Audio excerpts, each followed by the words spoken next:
gigising, trabaho matutulog at gigising, trabaho matutulog kung ito ay iisipin. Paulit-ulit lang para bang wala ng kulay. Palaging ganito, ano ang punto ng iyong buhay? Sa sweldo, babayad, sa sweldo, babayad.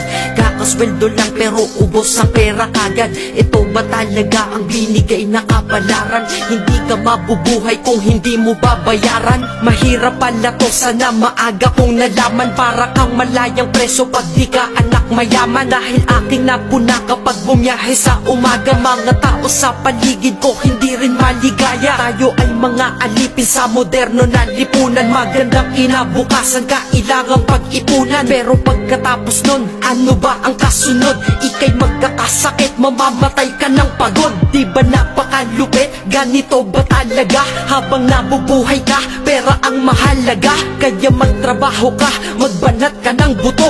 Yan ang salitang maririnig mo sa buong mundo.